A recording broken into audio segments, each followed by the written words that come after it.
தக்காளி ஊறுகாய். இதுக்கு நான் 1/2 கிலோ தக்காளி எடுத்திருக்கேன். இத நல்லா கழுவி ஈரம் இல்லாம சின்ன சின்ன பீஸா கட் பண்ணி வச்சுக்கலாம். ஒரு வாணல்ல கட் பண்ணி வச்சிருக்க 1/2 கிலோ தக்காளிக்கு 50 கிராம் புளி, நாரு, கொட்டை இதெல்லாம் எதுவும் இல்லாம க்ளீன் பண்ணிட்டு, இந்த தக்காளியோட சேர்த்து நல்லா வேக விடணும்.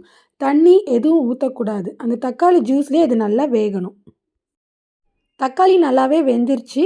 இத தனியா எடுத்து வச்சு நல்லா ஆற விடணும். கொஞ்சம் கூட சூடே இருக்கக்கூடாது. நல்லா ஆற விட்டு அத ஒரு மிக்ஸியில எடுத்து வச்சுக்கலாம். 1 டீஸ்பூன் வெந்தயம், 1 டீஸ்பூன் சீரகம், 1 டீஸ்பூன் கடுகு. அது எல்லாத்தையும் ட்ரை ரோஸ்ட் பண்ணி பொடி பண்ணி வச்சிருக்கேன். இந்த பொடியும் அந்த தக்காளியோட போட்டுக்கணும். அதோட ஒரு 10 இல்லன்னா ஒரு 15 பூண்டு. அதையும் இந்த தக்காளியோட சேர்த்துக்கலாம். இதெல்லாம் போட்டதுக்கப்புறம் காரமும், உப்பும் 50 கிராம் போட்டிருக்கேன். உப்பு நீங்கள் கொஞ்சம் கம்மி பண்ணியே போட்டுக்கோங்க. கடைசியாக டேஸ்ட் பண்ணி பத்தலைன்னா கொஞ்சம் போட்டுக்கலாம். எல்லாத்தையும் போட்டு மிக்சியில் போட்டு நல்லா அரைச்சிக்கலாம். அரைச்சதுக்கப்புறம் டேஸ்ட் பண்ணி பாருங்கள். காரம், உப்பு எல்லாம் கரெக்டாக இருக்கான்னு. அப்போ கம்மியாக இருந்தால் நீங்கள் போட்டுக்கலாம். ஒரு வாணல்ல 400 கிராம் எண்ணெய், 1/2 கிலோவுக்கு கொஞ்சம் கம்மியாகவே எண்ணெய் ஊற்றிக்கோங்க. நல்லெண்ணெய் நல்லாயிருக்கும்.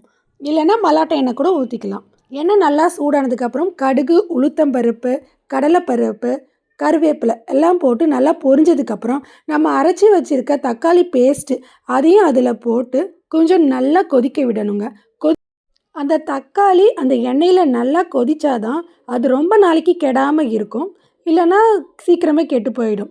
அவ்வளோதாங்க, நம்மளோட தக்காளி ஊறுகாய் ரெடி. இது நீங்கள் ஒரு வாட்டி ட்ரை பண்ணி பாருங்கள். ரொம்ப டேஸ்ட்டாகவே இருக்கும்.